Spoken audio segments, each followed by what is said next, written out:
Wrestling, calm down.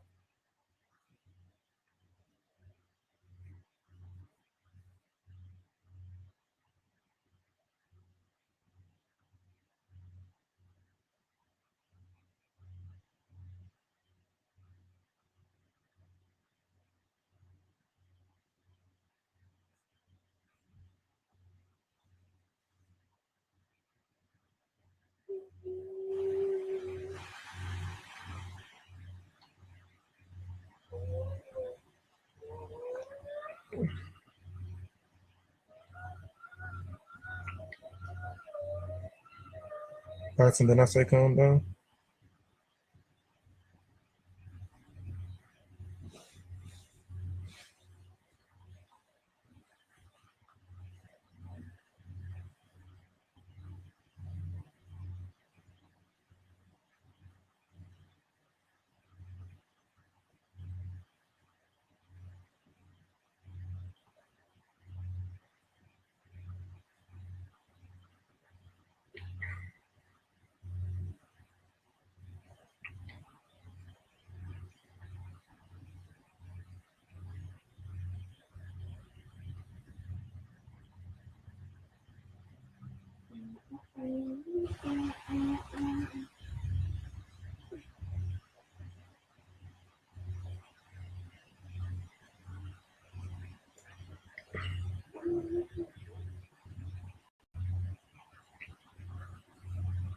Testing, test.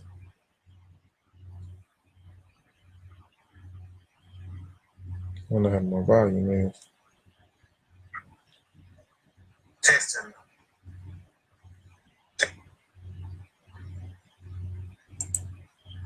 How my volume. Man.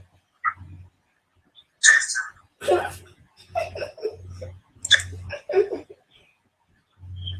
How my volume. Is my volume good? Somebody let me know if my volume good.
Is volume check. Volume check. Can somebody let me know if my volume good?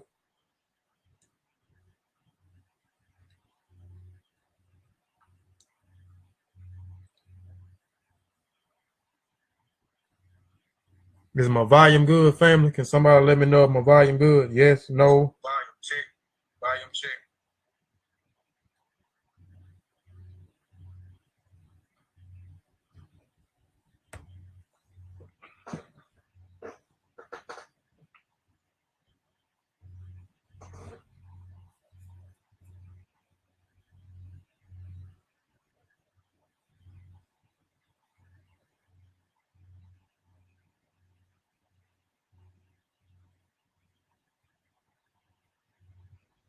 Hey, send that, Lisa. Is my volume good? Let me know if my volume good.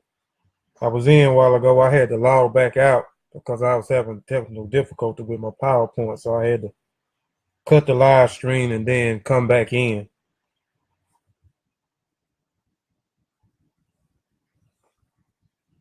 Is the volume okay?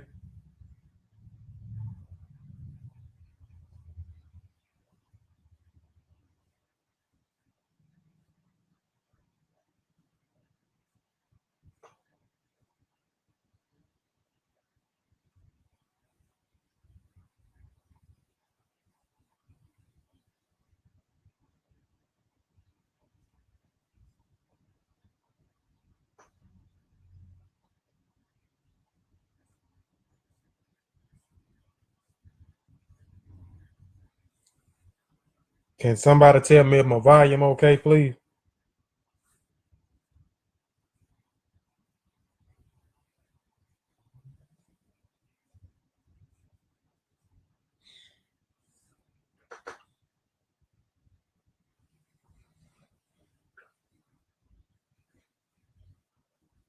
Sin Tony, can you tell me if my volume okay, Sin? I want to go ahead and get started, but I just want to make sure my volume good now. My computer was acting up. Okay. Well, I ain't finna prolong it. I'm finna go ahead and get into it. Share my video, y'all, too. Share the video. Last week, first of all, I start off Alifier, eBay. Okay, right, I'm good. Appreciate it, seeing. But again, Alifier, eBay, Majube, Ibai, Egungun, Kiki, Egungun. Basically, I said, peace to the family. I pay homage to the ancestors. I praise the ancestors. Because again, without the ancestors, we wouldn't be here. We are our ancestors. My name is Kofi Paisai. Last Sunday I did the part one of the introduction of Yoruba and Ifa, and I said it was going to be broke up in parts. This is part two of the PowerPoint presentation. And we talked about, in the first presentation, we talked about the introduction of Yoruba, who the Yoruba people was, what part of Nigeria, South Nigeria, Southern and Central Benin is where those people, Yoruba, reside. We talked about Oliran. We talked about Odemare. We talked about Oduduwa. And we talked about the different cosmologies of the different cosmologies, Odus of the Ifa people. And this is part two. We're going to talk about the Ori. What does the Orisha mean? What is the Ori? The breakdown of the Ori, and going into the Orishas and different things, the colors of the Orishas and different things that you can offer or sacrifice to these Orishas. Before I always get started, I always have to give a disclaimer.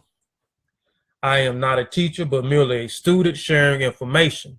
And that information provided is for educational purpose only.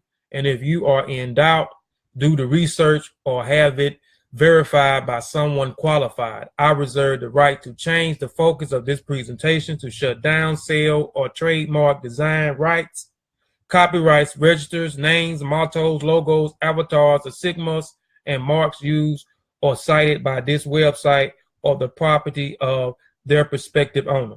I reserve the right to add information as it comes available and or adapt changes, improve information as it comes available in the future. Inputs wanted, changes, additions, deletions encouraged.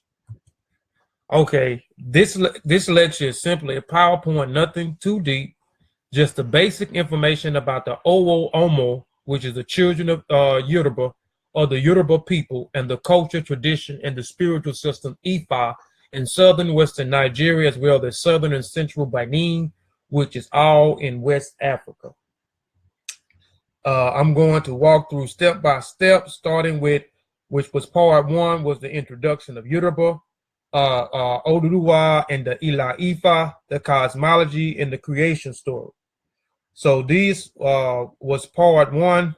Today is part two, where we're going to go into the Ori, the breakdown of the word Ori, Sha, and the Orishas, and a Rulema, which will be today.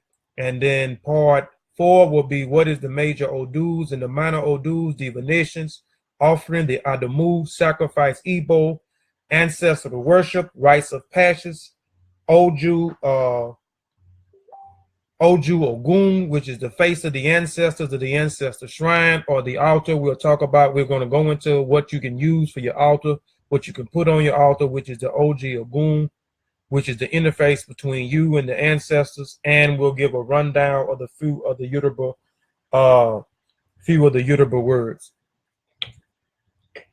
Okay, it is the ancestral guardian soul having its physical symbolization as a physical head. Giving this consideration, Ori is nothing short of what the Yoruba call Ipin or Oki Iporu. As a Ipin, the individual's lots or portions. The Yoruba believe that every individual has a moral responsibility to protect and be in good terms in regards as an Orisha. Lesser gods exist for the interest of the whole tribes, clans, or lineage. For this reason, whatever Ori does not sanction cannot be given to any person by the Orisha, the lesser gods, or even Odulimari himself.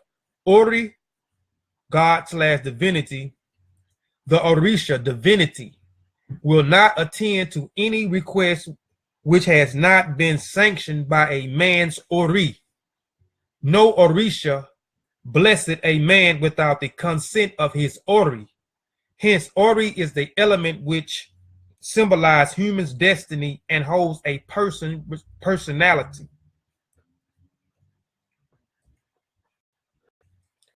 Ori literally means the head, refers to one spiritual institution and destiny.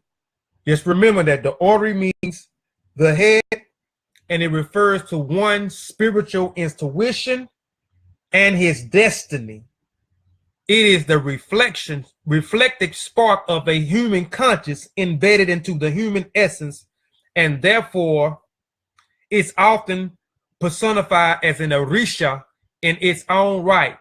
It is believed that human beings are able to heal themselves both spiritually and physically by working with the Orisha to achieve a balanced character, which they all African spiritual system practice good character. No matter where you go, they practice good character. And in Ifa, they call it Iwa Peli, which means good character.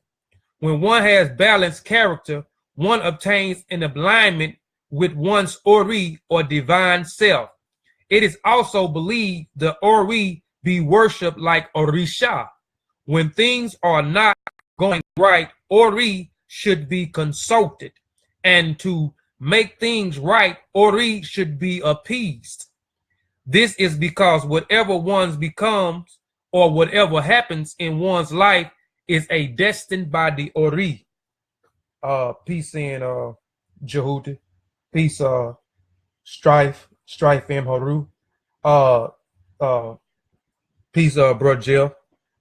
Sin Jehuti, can you share this? I tried to share it in the NBA Live thing. Could you share the video for me, Sin? And could y'all share y'all videos on the page, on y'all page? Ori plays an important role for Ifa devotees. The word itself in Yoruba has many meanings. It means head, or the apex, or the highest pinnacle of achievement. In the spiritual sense, the head, as the highest point of the human body, represents the Ori. The head of company or organized is known as the Olura or the Ori. For short, the supreme being. Okay, appreciate it, Sam. The supreme being, our single God, is known as Odumare, another form of the word. In the human body, Ori has two roles, the physical and the spiritual. The physical function of the Ori will be familiar to us. Our brain thinks, our eyes sees, our nose smell, our ears hear, our mouth speaks, eat, and breathes. Our face are different from all others and provide our physical identities. Our spiritual Ori are themselves subdivided into two elements, Aperi Unu and Ori Aperi. Aperi Inu represents character. Ori Aperi represents destiny. And we're going to go into the breaking down the two parts of the Ori. We're going to go into, again, what is the destiny? Your Ori is tied to your destiny. So we're going to go into your destiny in a minute. An individual may come to earth with a wonderful destiny, but if he or she comes with bad character, which is called Ori Tutu, the likelihood of fulfilling that destiny is severely compromised. Character, which again in Yoruba culture it is Iwa or Iwa Peli, which is good character, is essentially unchangeable. Destiny is more complex. In Ifa, we believe that we choose our own destiny, and we're going to get into that. And we do this through the apius of the Orisha Ajala Mopun, or the god of Ori. Ojala is responsible for molding the human head, and it's believed that the Ori, which determines our fortunes and our tribulations in life. Ajala's domain is closed to Odemari, and it is he whom sanctions the choice we make. And again, Odemari, we talked about Odemari in the last presentation. We know Odemari would be the supreme or the all in all, which Odemari and Oleron, which is the same people, some use in the different Odus because you have so many different Odus. Some say that Odu, and I explained this in the last, but I'll explain it again.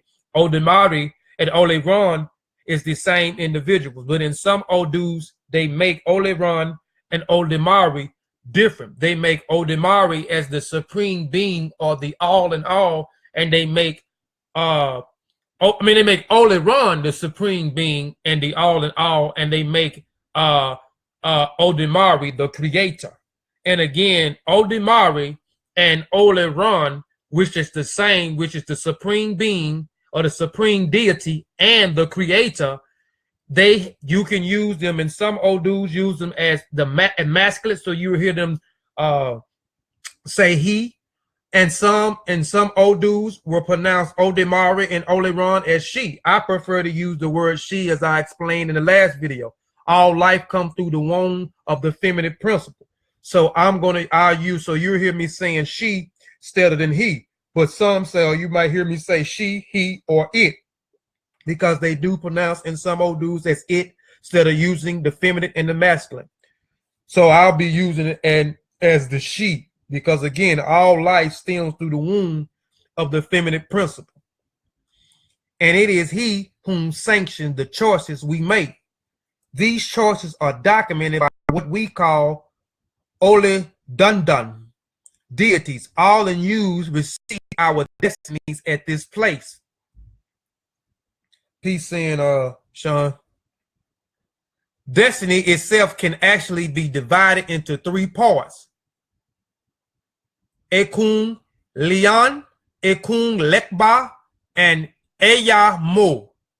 Ekun Lian is the request you make that Ajala domain.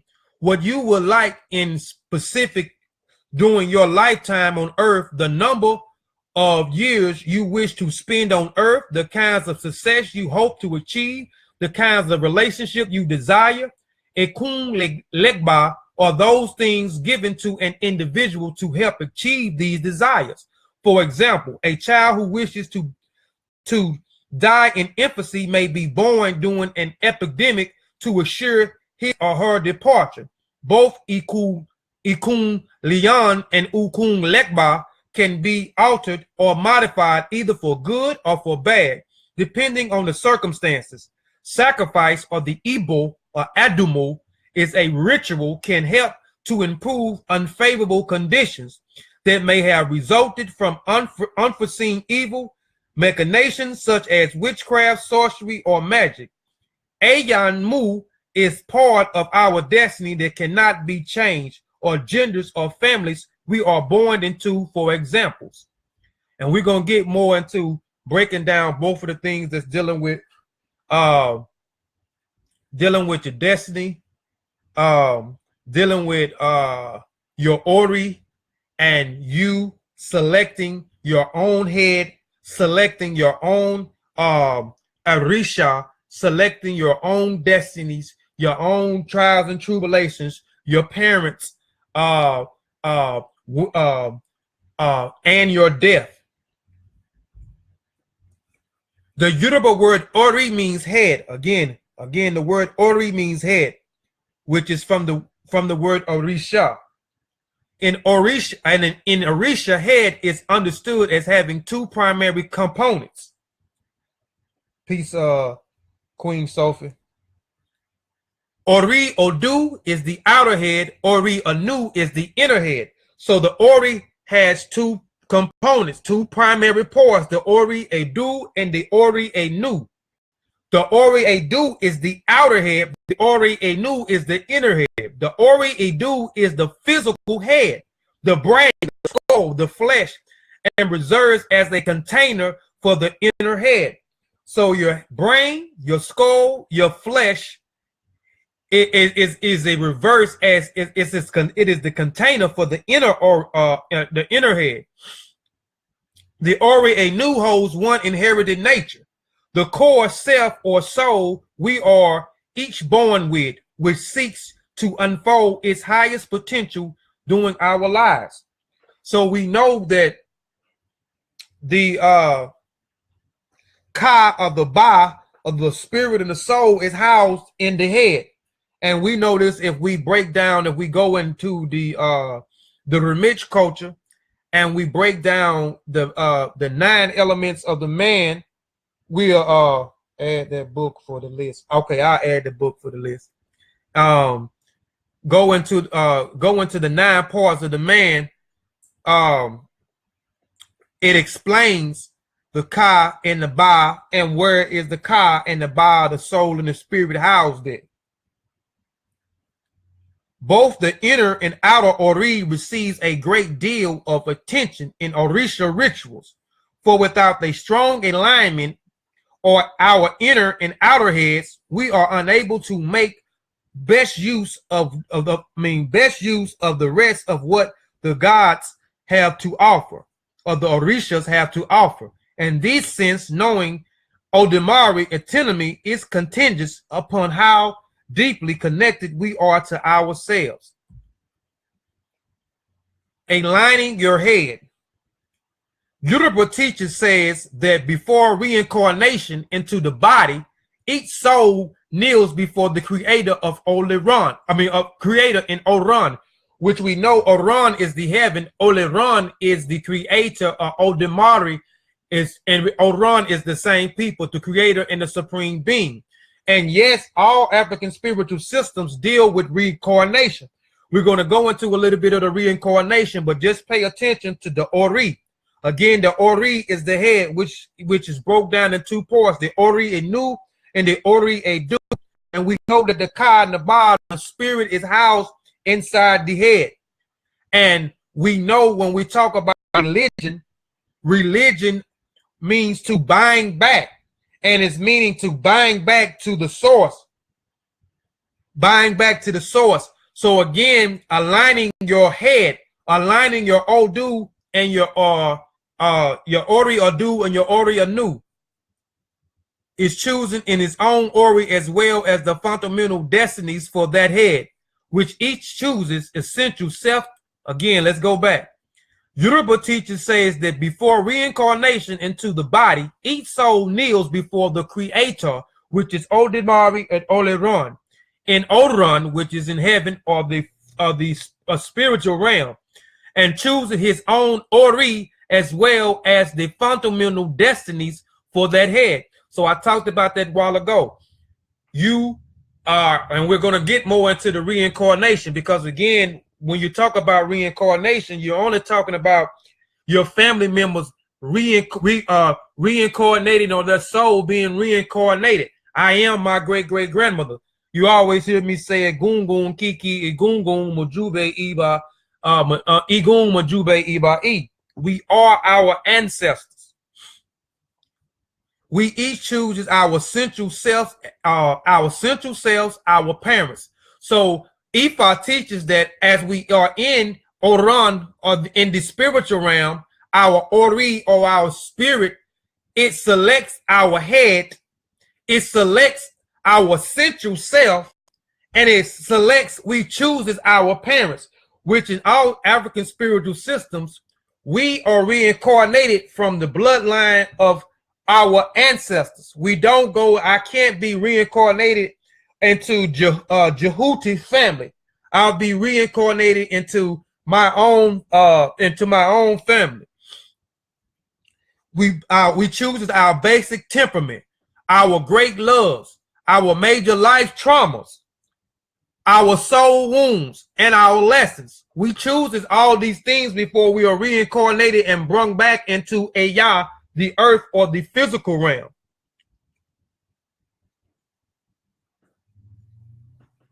We choose our gifts, we choose our talents, and the life work that will be our highest calling and our most vital contributions to the others.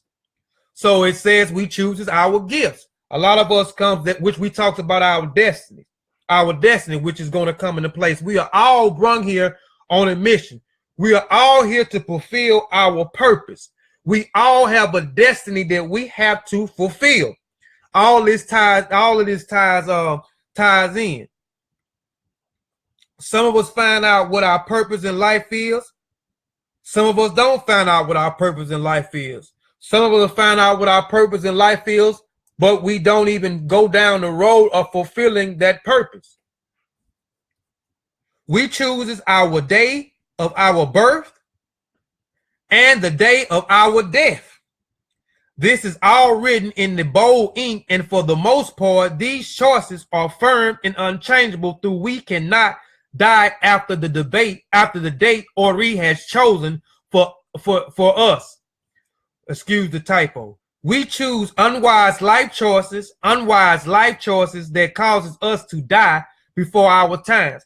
So what we choose is in the Oran, the only thing that can be altered is our death, and that's by the unwise choices that we make. But again, it tells you that when we're there, we choose our central selves, our parents. We choose our basic temperament, our great loves, our major life traumas, our soul wounds, and our lessons. So the lessons that we are learning in the physical plane or in Aya, we chose this while we was in Oran. Our soul wounds, we chose this. Our life traumas, some of the traumas that we have gone through, we have chose this in the physical, in the spiritual realm of the Oran. Our parents, we chose our parents. We chose the date that we're going to be reincarnated and the day that we die. But we can't, only thing that we can alter is our death, and that's through the unwise choices that we make. Yoruba elder teaches our Orishas is the essential soul self. So again, we'll keep talking about the soul and the spirit. The essential self is the soul. That's what the Ori is. And we know the Ori is housed inside of the head. And the guarding of one most sacred purpose, potentials, and creative endow. Ori has sacred knowledge of what we can here to do, teach, and give. But because we all make a stop at the tree of unforgetfulness en route to the earthly plane or the Oya, the challenge arises after we choose our destiny. Upon arriving on earth, we all forget what we have chosen and agreed to embody. Life then becomes a process of remembering our original pre-earthly agreement. So again, we talked about the Ori being the essential self of the soul, which is housed in the head, which the Ori is the head. So, peace, Sin Scribe. And we talked about as our souls before we are reincarnated into our own ancestry bloodline, that us making our choices again. Remember, we chose our parents. We chose our life traumas, our soul wounds. We chose our major love.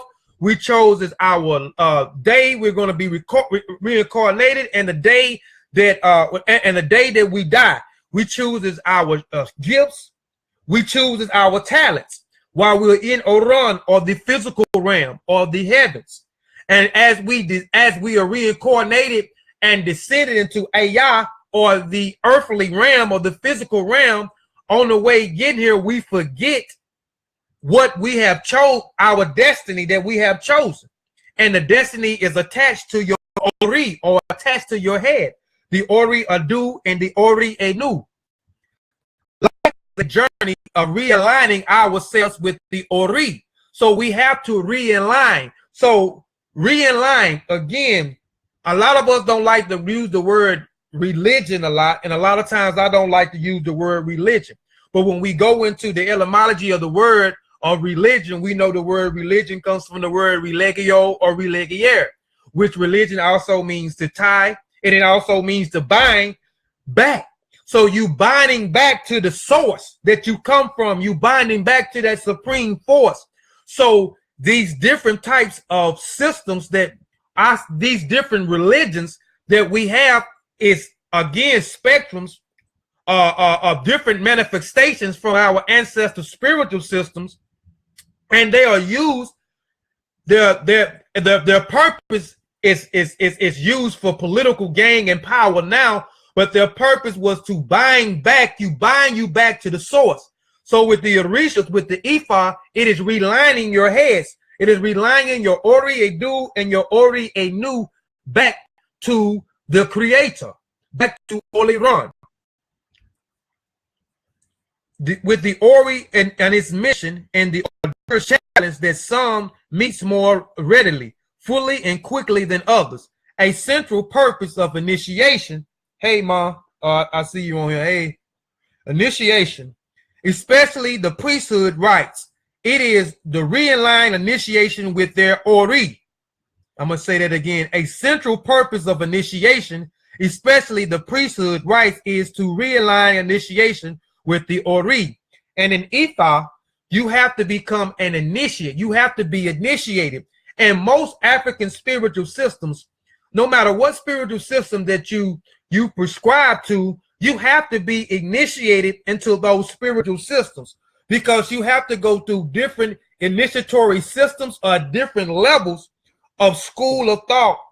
So you have to be an initiate, and only you have to go through the priesthood rites, or the priest has to help you with your destiny, or realigning your Ori head, which we're going to go in another presentation where we're going to talk about divination. In this presentation, we're not going to talk about divination, but divination has a greater part of realigning yourself back with the supreme being. Throughout the ceremonies and the prayers, initiations touches each person's most essential and God-connected nature, calling it out and giving it the ability to flow with the greater ease and the less obstruction through one's life. When Ori is the flow, so are we living purpose, meaning, and self-actualizing life. Now, two slides back, I mentioned the reincarnation. Now let's talk about for a minute, family, and eBay is family. Now I just want to go back and touch on reincarnation.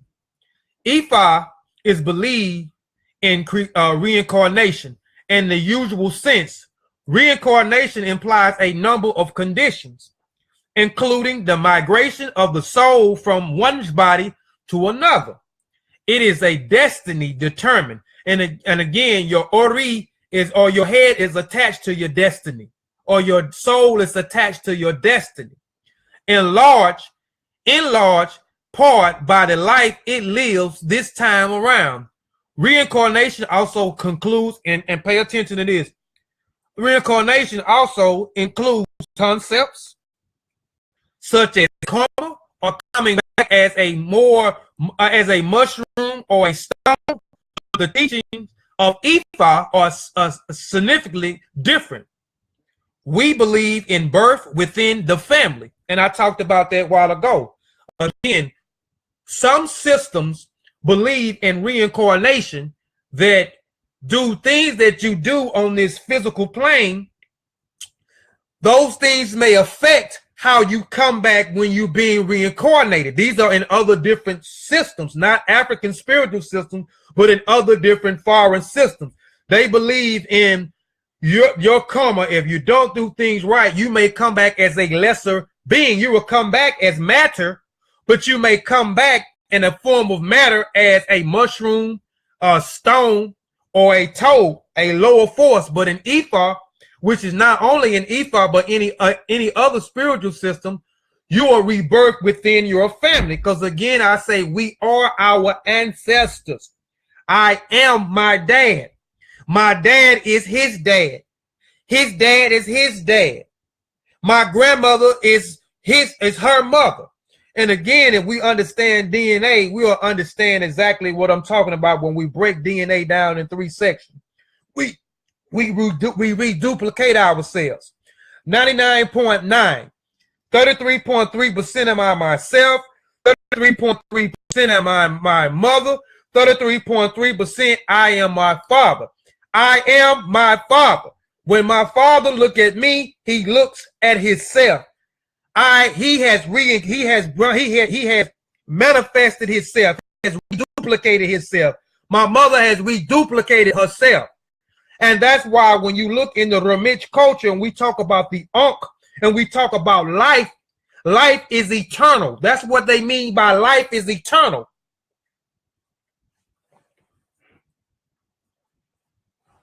Okay. The Yoruba name Baba Tutu, father returned. And again, I say, I am my father.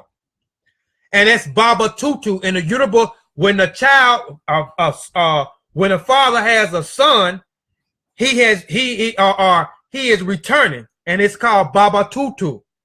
Jabba Tuji, father wakes once again. Or my grandfather has woken once again, because I am my grandfather also. And again, we reincarnate in our blood lineage.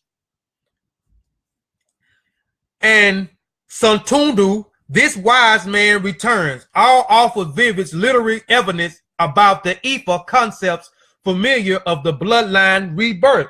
And again, I'm just saying we are reincarnated through our own bloodline. I can't be reincarnated in Senate Monica's bloodlines families and Hotel Senate Monica. I'll be reincarnated in within my own ancestry bloodline. Ifa death is simply a pathway. Ifa death is simply a pathway from the marketplace earth to the heavens. Oran. Rebirth is the return of the soul, which the soul is Okan or Imi. And the Okan is the soul essential self, and Imi means breath. And we know breath is synonymous when we go into the etymology of the word spirit. We know that the spirit is breath. As a part of the incarnation of the new blood relative, and when a body has grown old and tired, when its destiny has been fulfilled. And when a body has grown old and tired, when its destiny has been fulfilled, and the wisdom and experience of a lifetime accumulated, then it is time to shed the old body, replenish the spirit, and repair to return, reborn, and refreshed. Hotep I will wear Atiba Senku. Ebos. Now, Ebos is an offering, means offering or sacrifice. And those that actually practice Ifa or practice other spiritual systems, we know we deal with altars. So when we're dealing with altars, there's certain things that we offer our ancestors on the altar, you know, and with the Ori or with your head or your spirit, you can offer or give a offering of your head or each Orisha, which we're going to go into the Orisha. And Ori is the playoff of Orisha, which Orisha. Sha means select and Ori means head. Orisha means select head. So Ori is the head, Sha is select head. The most common offering for the Ori includes kola nuts, which is the ukun, or the ukun ifa, the sacred kola nuts, dry gin or other hot drinks palm oil, white pigeons, and all foods. You would not use all these at one time, but only these indicates divination. So if you want to make an offering to your soul or to your ori or your select head, you can use cola nuts as an offering, dry gin, or other hot drinks. And we're going to go into that in the part 2 of the presentation when we talk about the Oju Ogun, which is the face of the ancestors of the ancestral shrine, or what we call the altar. And I'm going to show you how to set your altar up and how to offer different things to your ancestors, or revere your ancestors, or honor your ancestors, which is in part 2, is talking about the ancestor worship. Because when people look at ancestor worship, altar, those that may not understand, we're doing these things already. I explain again.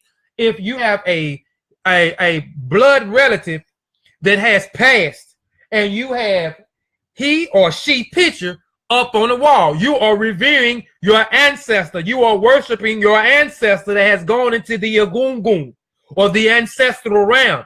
If you have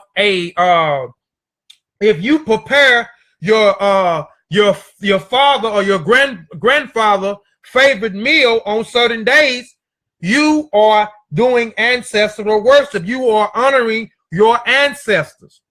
If you are taking on the family business as your mother or father has left, and continuing to his work, or she's work and passing it down, it is ancestor worship.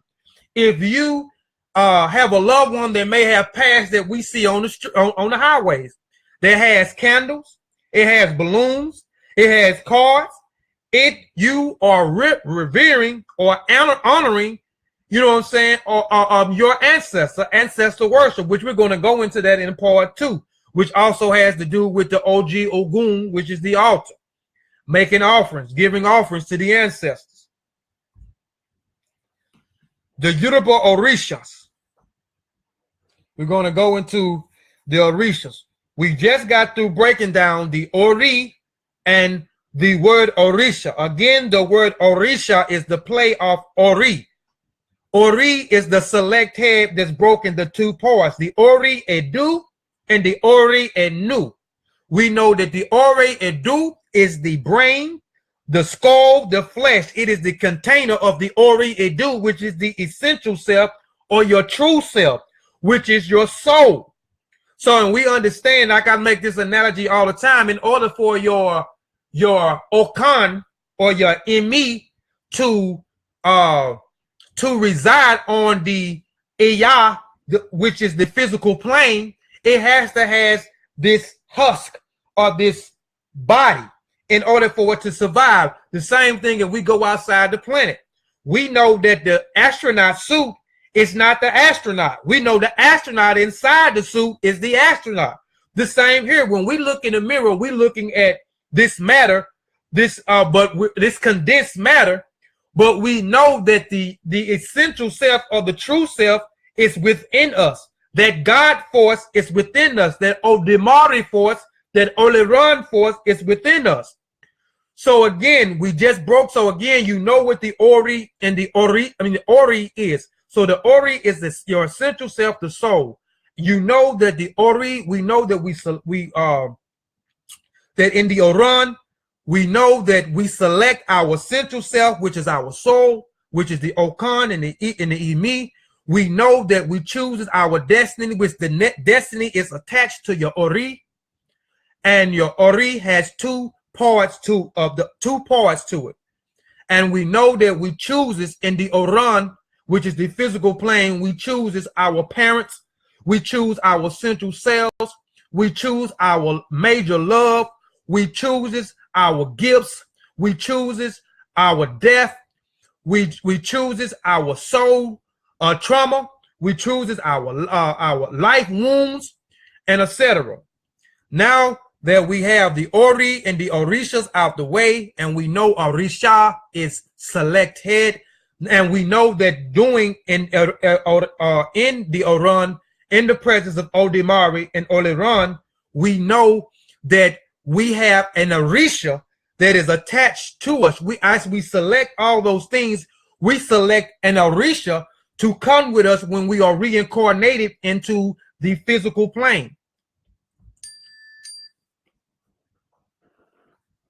Ifa teaches, and the first Orisha we're going to talk about Irulima. And Irulima is, and we're going to talk about him a little, and then on part 3 we're going to come back and talk about Irulima, and you understand Irulima and the divination system, because Irulima and the divination system go hand in hand. And Irulima could be in the Ramich culture. We know about Jehuti, or we saw Jehuti and Irulima is the same two people. Ifa teaches Irulima was attendance at the act of creation along with Odemari. Now, let me stop right there. In part 1, I talked about the Odus. And when we talked about the Odus and we got into the cosmology of Ifa, I gave you a lot of cosmologies, the same as in Ronnie Kemet cosmology. We have so many different cosmology.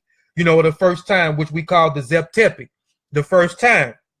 So this Odu only means scriptures or stories of Ifa. So one of the stories of Ifa, or the Odus of Ifa, when it talks about Olemari, is Ifa teaches that Olemari was at the act of creation along with Odemari.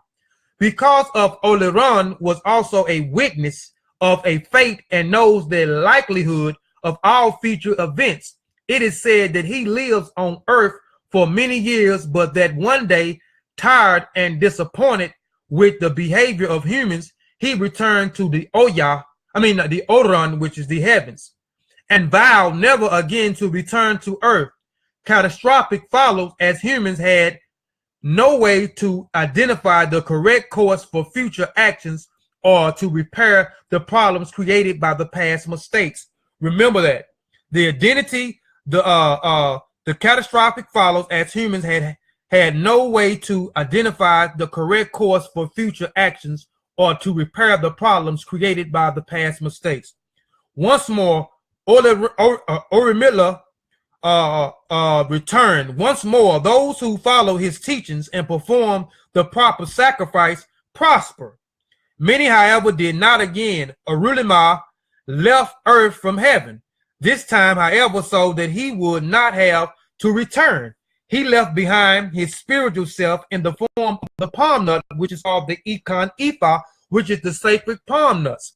So, in next PowerPoint, I'm gonna talk about the Ikan Ifa. I'm gonna talk about the Obi Abata and the Ogban. We're going to talk about the palm nut. We're going to talk about the cola nut, and we're going to talk about the coconut. And we're going to talk about why we use the coconut over here now, and why we're not using the Ikan Ifa, which is the palm nut, or why we're not using the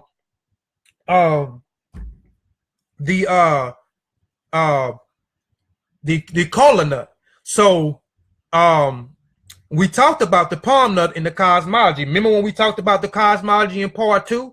When we talked about Oduduwa and Oduduwa climbing down a chain from the Oran, and he had with him a chicken, and the chicken spreaded the land, which is talking about spreading matter. We're talking about him separating the waters.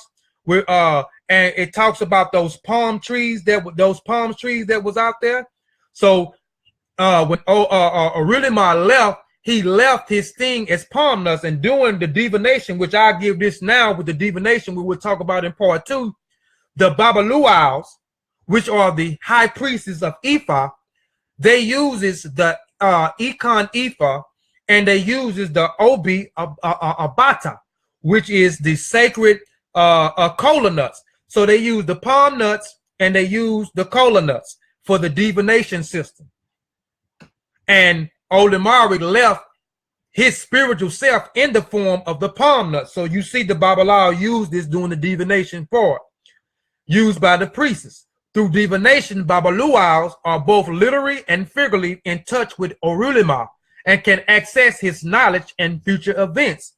Not only can the Babalua forecast the likely outcome of the events, but through communication with Arulima, he can prescribe the sacrifice necessary to ensure a favorable outcome. Arulima physical origin are rooted in ancient legends. However, it is believed that he was born a humble West African parents. Now, I'm giving you different Odus, like I gave you in what's the name. There are so many different Odus. You got 256 Odus. You got 16. And I'm giving information because we're going to talk about the major Odus and the minor Odus in part 2. But you got 16 Odus, which is the major Odus, and then you got 240 minor Odus, which is 256 Odus. So you have different Odus or different stories of Olimari and the cosmology story in Ifa. So Olimari physical origin was rooted in the ancient legend. However, it is believed he was born a humble West African parent. To the people of the land, he was clearly recognized as a divine child. And although poor and crippled, he expressed from one set divine wisdom and attributes. Orulima grew to be known as a little man with a big head. His great nature was seen as a blessing of the angelic force. As Orulima matured, he traveled across the continent of Africa, sharing wisdom with the prophets and sage of the land. There is evidence of Arulima influence in ancient Kemet and to the essence community of the Judeo pre-Christianity era. Yet the potency of Arulima teachings were direct to the Yoruba people centered around the city of Ila Ifa. And you know, we talked about that in part 2 where we talked about Oduduwa. And we talked about how Oduduwa, you got different Odus that talked about Oduduwa. And we know in part 1, we talked about Oduduwa. One Odu said that he came from the east and he went into North Africa and then he went into West Africa. And when he went into West Africa, he took a lot of things from Kemet into West Africa. Then you have one part where he was in North Africa and he left North Africa and went into West Africa and established Ila Ifa, the kingdom of Ifa in southwestern Nigeria. The Europe centered around the city of Ila Ifa. It was here in Ila Ifa that Orulima built his temple on a sacred hill called Oke Taz. Appreciate it, Sin. Sin Saber. Saber Wuja. It was here in Ila Ifa that Orulima gained heavenly status. Now, we just talked about, and I just only gave you 2 Odus of Orulima, and we're going to talk more about Orulima in part 3 next week when we deal with the divination system, because Orulima goes hand in hand with the divination systems, and Orulima is one of the Orishas or one of the select heads. And again, the Orishas are a part of you. We know that the Orishas was not a actually walking beings that walk the face of the work, but they are archetypes within us. They are archetypes within us. And again, as I broke down the Orisha, we know the Orisha is the select head, which is the spin-off of the word Ori, which is the head or your spirit, which is housed inside of the head. Elekba or Ishun. You will hear him either call them Elekba or Ishun. And again, I talked about in part 1, 2, most of the spiritual systems, all of the spiritual systems are basically the same thing. And voodoo or voodoo and Ifa is almost one and the same. Voodoo, which you say, some say voodoo or voodoo is the oldest African spiritual system, but it's actually a system that is sprung out from the Fon people that was in Dahomey, or what they call Benin. But we know Benin and Nigeria is the same place. And Elekba is also this escaping my mind, but they're not called the Orishas in voodoo. It'll come back to me in a minute, and I'll let you know exactly what they call it. But Elegba is also a part of the Vodom system. But you'll hear them call him Elegba, or you'll hear them call him Ishu. Ishu is a divinity. He is viewed primarily as a powerful holder of the Ashe, or the creative potential, which we use the word Ashe. Ashe is the created, is the potential force, or the creative potential. So it could mean so it be, but it's also in Yoruba as the creative potential of the Orishas. For this reason, all sacrifices or offerings, which is the Ibu, Adamu, must be shared with Elegba. So any offering that you make, you have to share your offering with with Elegba. And we talked about that a few minutes ago, where we talked about, and I just talked about the Oju Ogun.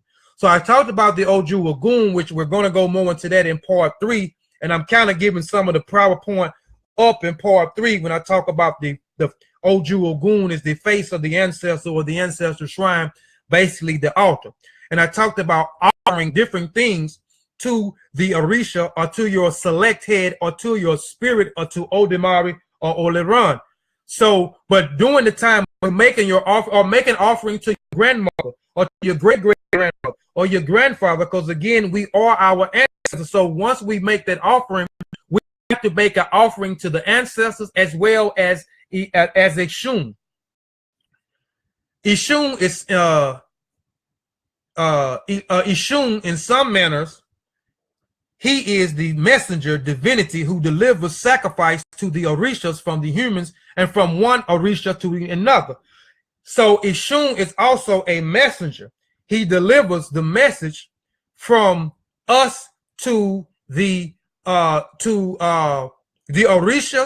or to Odemari or Oleran, which Odemari and Oleran is the same, is one and the same. But again, in some Odus, they separate the two. Oleran is the supreme being, the all in all, and Odemari is the creator. And he is the message. We know the people in southwestern Nigeria, well as southern and central Benin, they spoke Ifa. They spoke Yoruba, I mean. So the system, the language is the spiritual system is based off the language. So we can't speak. Most of us can't speak Ifa. I can speak a little Ifa, but I'm not fluent in Ifa. But he can translate. He translates all languages to reach the Orishas, or reach Oleran or Odemari. So he is the messenger. Oshun. Hold on. All right. Elegba / Ishun holds confliction positions among humans and the Orishas alike, for he is the one who tries their soul. Elegba / Ishun tempts, thoughts, and disrupts. All of the tests are passed with recreative. So you will see in some things, if you do the research, you will see that Elegba or Ishun, they will say that Elegba in Ishun is the devil of Ifa, because he put us through different tests. But again, yeah, I corrected myself, Sinhara. I corrected myself. I said it was Yoruba. I was getting a little bit ahead of myself. I did correct myself. I said it was Yoruba, not Ifa. I corrected myself.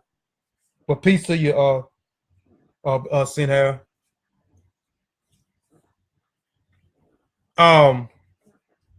And again, I'm just giving the basic. I'm just giving the basic information.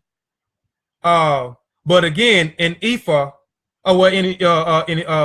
most people would say that he is the devil, and he is not the devil, because when you look at and some of the linguistics, that's not a word for the devil. Am I correct, Sinhara? Is there in the linguistics, is there a word for devil in the African linguistics?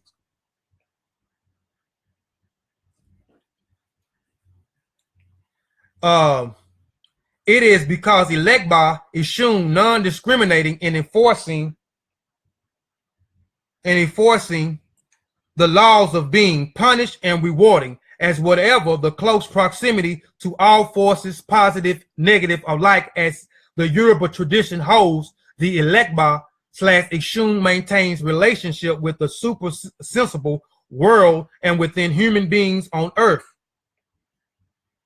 Right regards to the super sensible world, he maintains close relationship with Arulima, who is notable for his wisdom and who knows the wishes of the deity divinities.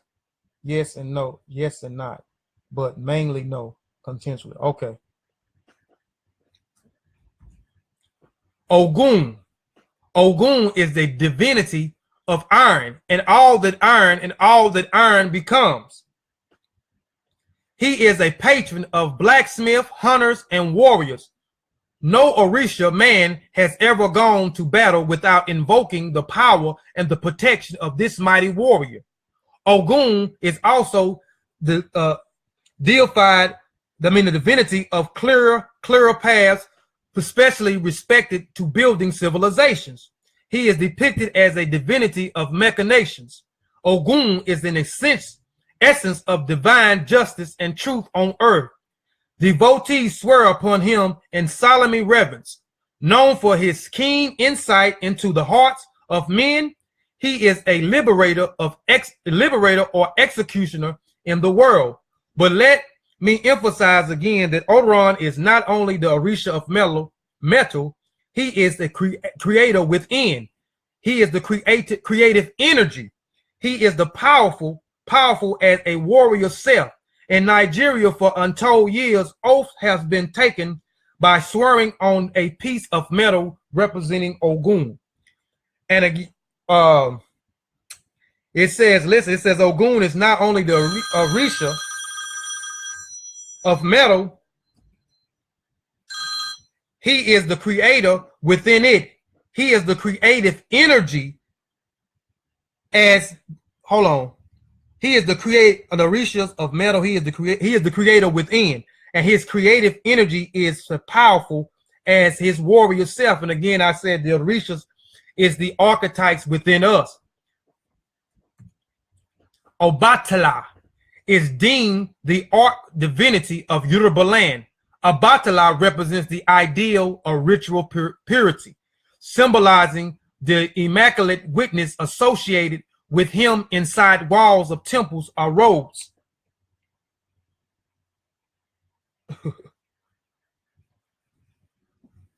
Hold on, I lost one. Symbolized by the immaculate witness associated with him inside walls of temples, or whitewash emblems are kept in white containers, and white robes, ornaments, and beads are for his priests and priestess. Obatala is viewed as the most intelligent and even tempered of the Orishas. Not only is he the father of the Orishas, but also the mounder of the humans formed from earth, which, you know, I talked about Obatala too in part 1 during the cosmology story. He is the creative sculpture that forms the embryonic bodies of the infants inside the womb. We talked about him shaping man, and we comparing Obatala to Khnum and Kemet. It's Obatala who first formed humankind out of the earth clay. Obatala is Odumare prime emissary on earth. The followers of Obatala and other appeal to him for children's prosperity, a vengeance of wrong, and the cure of illness and deformities. They bring prayer and offer to the priests and priestess who present them to the altar and the shrine on behalf of the followers. And once I get through with the Orishas, we're going to talk about the colors, briefly about the colors and what you can offer to the Orishas. Now, Obatala, you can't offer too much. You can't offer palm wine to Obatala. You know, certain Orishas you can if you make an offering to them, but you can't make a palm wine to him. And we talked about that in part 1. Him getting drunk off the palm wine and when he was shaping or crafting men, and he made them deform, made some deform. That is one of the Odus. Shango. A lot of people know about Shango. Shango, a former king, Alathon of Oya, because he is the child of Oya. No ritual act to him can be considered complete within an offer to her as well. He is best known as the Orisha of thunder and lightning. Shango symbol is double-headed, a double-headed axe mounted on the head of the holy statue or dance wands. Oshu Shango. Y'all hold on one second, please. My son, FaceTime your mom. Your mom calling my phone. Okay.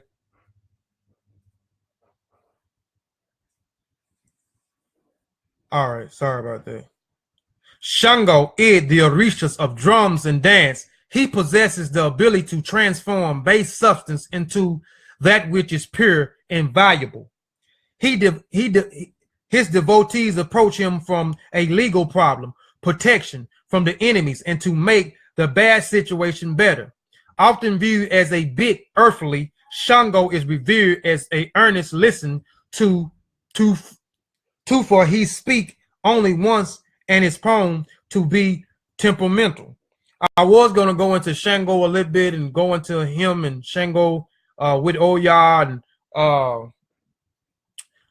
Oya convincing him to go against two of his commanders and him hanging himself and how he become an Orisha. But I'll do that in the next presentation. That is one of the Udus. I also want to do a little bit more on Shango dealing with one of the Udus that we when we talk about divination, we always talk about a Rulima, but there is a Odu out there as well that's dealing with Shango and the divin and the Opon Ifa, the divination trade, dealing with the divination system and why he stopped doing it. That may be something I may do in the future and share also.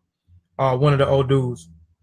Oya was the first wife of Ogun, then swept away by Shango. So Oya was the first wife of Ogun, and we talked about Ogun a while ago, the Orisha of Metal. Then swept away by Shango. Oya, the Niger River. Oya, the tornado and whirlwind. Oya, the marketplace. Oya is the divinity that guards the cemetery. More specifically, she protects the soul of the departed as they journey outward. Oya is viewed as a warrior with great strength. She stands well on her own, but is usually in the company of her counterpart Shango.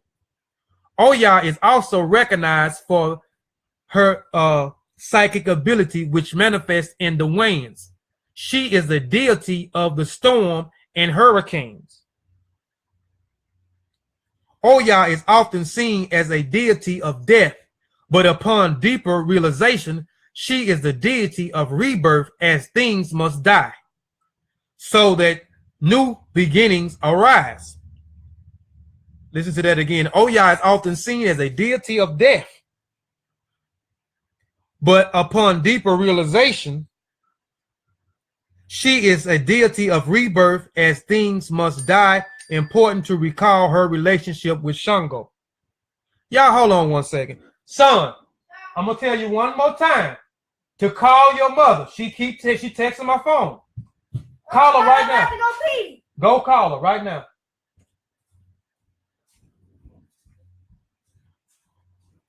Oya is often seen as a deity of death, but upon deeper realization, she is the deity of rebirth as things must die, so that new beginnings arise. The mysterious qualities of Oya. It is important to recall her relationship with Shango. As his wife, she was behind the throne, and her suggestion often propelled Shango into the direction. Oh, I must have.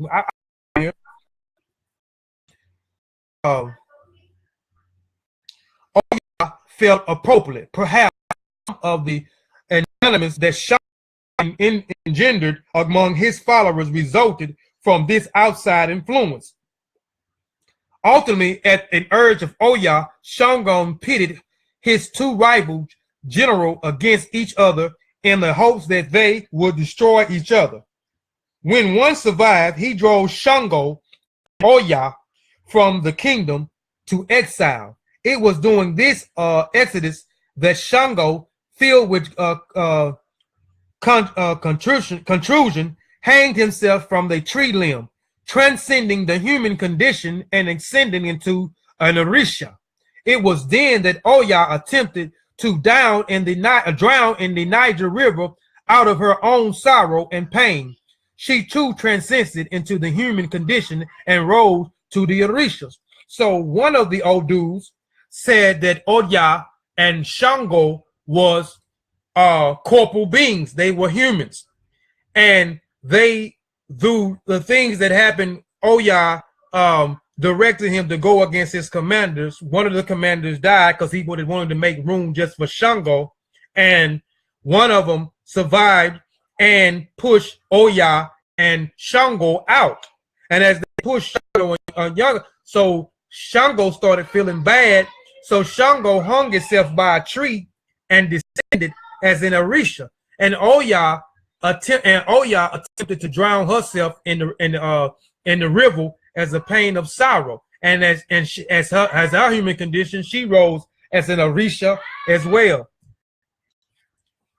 Oshun is the Orishas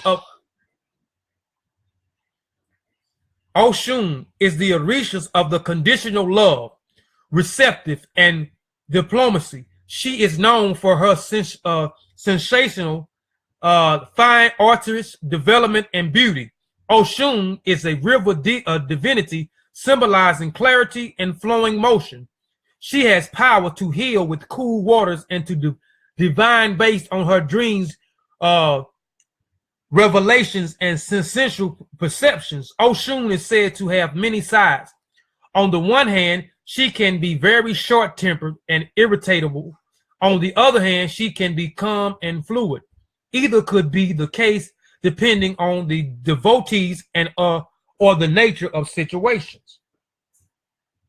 Oshun is also divinity of fertility and feminine essence. Woman appeals to her for childbearing and for the elevation of females' disorders. She is fond of babies and is sought if a baby becomes ill. Who she remind y'all of? She remind y'all of who? Hehoru. Oshun is reflected as brass, gold, and shining gems. She is known for her love of honey. In the beginning of the time when Odemara created the earth, Yemiya existed as the primordial ocean. On the earth, in an inhabitable surface, the sun descended upon the forcible took Yemiya. From this act, 15 Orishas were born, and Yemiya became the mother of the earth. It is also told from this action powerful stream of sweat water sprang from her breast, creating the freshwater lakes and streams of the earth. All life nurtures and sustains by her. And you know we get our nursing and we're sustained within the waters of the within inside the womb of the woman. Yemiya is a divinity of all the oceans. She is said to be the mother of all Orishas and expresses her mothering throughout the earthly and heavenly realm. Yemiya is the matriarch head of the cosmic universe. She is the amniotic fluid in the womb, I just said that, of the parent woman, as well as, and again, as I say, these Orishas did not actually walk the faces of the earth. They are forces of nature. They as archetypes within us. And I'm going to say that again. They are archetypes within us. Being on the earth essence, she professes in the secret arts and will use them to protect her devotees. Now, I'm going to go through this chart. The Orishas, I'm going to go through the colors. I'm going to go through the numbers. natural environments, the physical correspondence. So Orisha. So you got the Orishas of Abatala. Abatala color is white. And we know I talked about initiations. So dealing with and most African spiritual system deals with, all deal with initiatory systems. So being initiated into Ifa, you receive your elites, which are beads, and you find out doing your initiation and your divination, you find out what Orisha is selected to you. Going back when we were talking earlier, when we was talking about the Ori, and we was talking about how we are being reincarnated through our ancestry bloodline, and how we are at the foot of Oleron and Odemari, and we select our Ori, which is our head, or our central self, which is our soul, and we select our parents, our deaths, we select our talents, our gifts, we select our soul wounds, our life traumas, and the only thing can be altered is our death through unwisely decisions that we make. And on our way of being reincarnated, as we select our Ori, that we forget everything and we have to realign our Ori Egnu and Ori Edu. And as we select those things, we select an Orisha which follow us here. And it just all depends on what Orisha that is selected to your head, which again, Orisha comes from the word Ori, which Orisha means, or Ori means head, Sha means select head. So receiving your Eliki beads, if you was a Omo of a Batala, Omo means child, you will receive the white Eliki beads. This is the color of a Batala. His number is 8 and 24. Natural environments are mountains and woods. Ishun and Elegba, Hotel Baba Ampu Ma'at Ra, Hotel Iwa Wera Takao Ma'at Kilimanjaro, Peace, Catch It, Eve, I hope I'm saying your name right. Hotel Orandi Branch, please forgive me if I'm saying your wrong name. Peace, Mike. Yimiya, Ishun and Elegba. So if you are a Omo of Ishun or Elegba, your color will be red. You will receive the Elikes, which is beads. You receive beads of the color of red and black, or white and black. His numbers is 1, 3, and 21.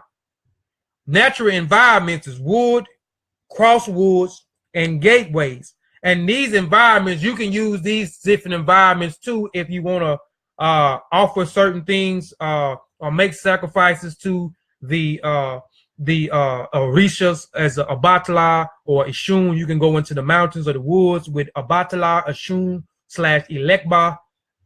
You can go into the woods, the crossroads, gateways. Yimiya color is blue or crystal. So if you was an Omo of Yimiya, you will receive your elite aids. And this is the first initiatory system that you go through with Ifa, which there are a lot. I mean, there are plenty of initiatory systems inside of Ifa.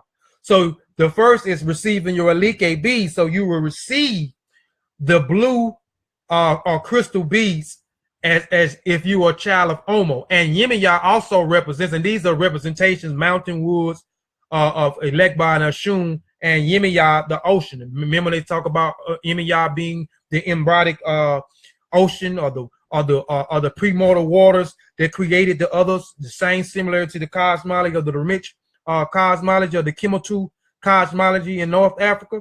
Oshun is yellow. And this is the leaky color that you receive. You receive yellow beads. His number is 5. Her number is 5. Oshun. Excuse me, I said he. She's a she. Her resorts to the river, the lakes, and the fresh water. But Yemiya resorts to the salt water. So if you wanted to make an offering to her, well, you don't have to go to these places, but she represents the ocean, the primordial waters, Yemiya, but you can go to the salt waters. Oshun, which she represents the rivers and the lakes, but she represents fresh water. So you go to the fresh water. You have Ogun. You receive your Ilikis, your bees, which would be the color green and black. The number 3. Railroads is the natural environment, woods, forests, which we know Ogun is the Orisha of metal. You know what I'm saying? The Orisha of civilization, building civilization, the Orisha of science and technology. Shango is the color red. 6 is the number, or 12. Place constructed by lightning, based by trees. So we know Shango represents lightning and thunder. There's different stories of Shango with dealing with the Odus. That's dealing with Shango. One that I say I may give the Shango. Also, we resort to Opon the divination trade as divination dealing with the Rulima. But in one Odu, Shango deal with that. One of the Odus deal with lightning, and Oya gave him thunder. Oya, Shango is the Orisha of lightning and thunder, and they talk about that Oya leading Shango in the kingdom. You know what I'm saying? He went by what she said, and scientists resort the lightning and thunder as Shango, and Oya as the electrical particle that follows before Shango. And anytime lightning is struck, before lightning and thundering come, an electrical particle comes down first, and the lightning follows in that same path. Oya, Elike, you will receive will be reddish, brown, rusted, or earth term. These are the bees that you will receive. The number 9. I'm send that Lisa. I'm gonna touch on them on part 3, because I'm trying to quit from going, because I touched on a few things in the presentation that I wasn't supposed to touch on. I didn't go deep into it, but I didn't want to speak on it at all, because it's following up the part 3 of the presentation. So I'm gonna save the numbers for the next for the next presentation, because it's gonna follow in with it's gonna tie in with some of the other stuff in the next presentation. Orisha and the physical correspondence. Abatala deals with the brain, bones, white fluid of the body. Eshun Elegba, synthetic nervous system, parasympathized nervous system. Yemiya, womb, liver, breast, buttocks. And again, these orishas are characteristics that already lives inside of us. Oshun, circulatory system, digestive organ, illumination system, public area of the female. And Oshun is a female. Ogun, heart, kidney, adrenal glands, tendency, and sinus. Shango, reproduction system, male, bone marrow, life force. Oya, lungs, bronchotics passage, mucous membrane. So I just wanted to break those things down to just show y'all the colors, give you the numbers, which I'm gonna go into the numbers of the next thing. The natural environments, or the representations of those different orishas. The areas, if you want to make those offerings, yes, they relate to the deities. Also give you the things of the physical correspondence of Obatala, because all the orishas live within you. You are the orishas. So I just wanted to give you some of the physical correspondence of some of the 7 orishas, which there are more. There are 401 orishas. I wanted to touch and go into some other orishas that we don't hear about, but we always hear about Obatala, Oshun, Yemiya, Oshun, Ogun, Shango, and Oya. But we don't hear about those others. And there are 401 Orishas. And we talked about the 401 Orishas, the 400 Iran Molis in the last presentation. I didn't go into specific of the names, but we touched on that, dealing with the creation of the cosmology story. So we went into that, but I didn't. I was trying not to make this thing too long, but you know, there's some lengthy information, and this is part 2 of the lecture. But I forgot to put the sources in, but this is all one big lecture. So I'm gonna go back to this so you can cite the sources. I mean, so I can cite my sources. So seeing Sean won't be saying that I'm just talking to people and I don't have no sources. I'm one of those Christian ministers in the churches, and I got a congregation on here, and I'm just saying stuff, and I ain't got nothing to bag up what I'm saying. Flash of the Spirit by Robert Ferris speak a little bit about the deities and the numbers. You got that book, seeing Sean? But here are my sources right here. The sources. Hold on one second. Oh, I'm done with the presentation. But I just wanted to go back and cite some of the sources. On here. Yeah, some of the sources. So the handbook of the, and this whole, I got 3 parts. And all 3 parts, all the sources are the same. The handbook of the Yoruba religion by Baba Ifa Karada, The Way of the Orishas, Empowerment Your Life Through the Ancient African Religion of the Ifa Preference by Ofalabi Egba and by Philip John Nemart, Finding the Souls on the Path of the Orishas by Tob Malara Corel, The West African Spiritual Tradition, The Path for the Priesthood by Baba Iking Kubi Karada, which is a student of Baba Ifa Karada, Ori by Foluke Fatumbe, Fundamentals of the Yoruba Religion, Ori worship by Chief Fatma, The Concept of Ori and the Human Destiny in a Tradition of Yoruba Thought, the Self-Deterministic Interpretations of Odele, Obundun, Balungunge, Olabisa, Unubanjo, University of Nigeria. All these are books that I own. And this book, New World Obe Divination by Owedile Ifami. These are my sources right here. These are all book sources that I have on my bookshelf that I read and I took information from. These are some of the articles. Ifa, org, Why Do You Want the Hands of Ifa? Which we talked about the hands of, which we'll talk about the hands of Ifa a later time, which is another part of the initiatory system in Ifa. www.ifafoundation.org, dealing with the Ori, www.ilaifa.org, Ifa initiation, www.ganji.com, article 4000. So those are great talks, saying. So appreciate it. I were seeing Tiba were Shimon Hotep seeing Sean. Appreciate it, man. I appreciate you tuning in. So those are my sources. Please share the video. I hope that the part 2 was just as informative as well as part 1 was. And part 3, we're gonna go into so hold on, let's just go back and recap real quick, and I'm finna get off.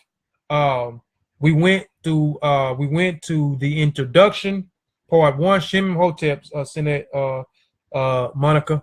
Thank you for tuning in. We went through the introduction of Yoruba.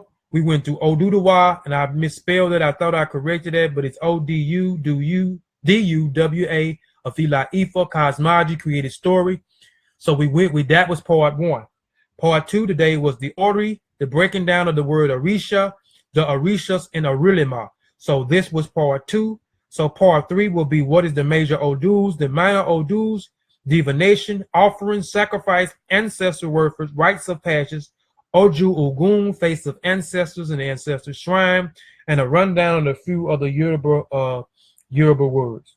So that'll be part 3. I did part 1 last Sunday. I did it this Sunday. So I may do the next one next Sunday, just if I get some rest. I'm coming back tomorrow, and I'm doing a presentation or a PowerPoint on Thanksgiving. The name of the PowerPoint is called The Real Story About Thanksgiving and Not the Lie That the School System Tells. Thanks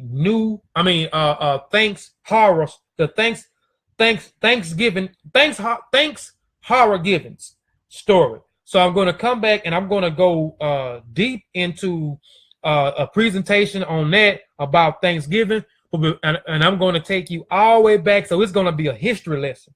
So for those of my family that prescribe to Christianity, and I'm dealing with Black Christians, you might want to tune in to the video, because it's going to be some information in there that you ain't never heard of, or you just ain't investigated in. So I'm going to go all the way back, and I'm going to go all the way back, and I'm going to go back. I'm going to start with King Henry VIII. I'm going to start with King Henry VIII, and I'm going to come from King Henry VIII all the way up to they get into until they get into North America and what they did in North America. So I'm gonna start with King Henry VIII. I'm gonna start how Protestants started. I'm gonna start how Protestants started, which started with King Henry VIII. I'm gonna go into his daughters. I'm gonna go into his sons. I'm gonna go into the Protestants and the Catholics. I'm gonna go into how the Puritans came on the scene, who we call the Pilgrims. So I'm gonna go into the Pilgrims, who are the Puritans, who are the radical Protestants. So I'm gonna go into those. I'm gonna go into the Speedway boat, the Mayflower boat, them coming over here during the winter, what they did in the winter, who survived, what they did when they was encountered by the so-called Indians, what they did to our ancestors. So I'm gonna go back. So I got to go back to the beginning to give you the thing of how thanks horror givens came into place. So the lecture is called The Real Story About Thanksgiving and Not the Lie that the School System Tells. The thanks horror giving story.